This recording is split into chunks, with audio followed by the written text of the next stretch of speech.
Kung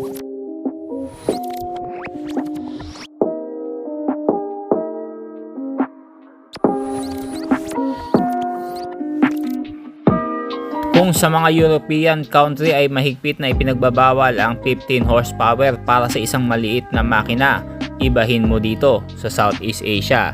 Dahil dito sa tinaguriang bansa ng mga kamote ay pupwede ito at hinigitan pa nga ng 19 horsepower sa fuel injected na makina.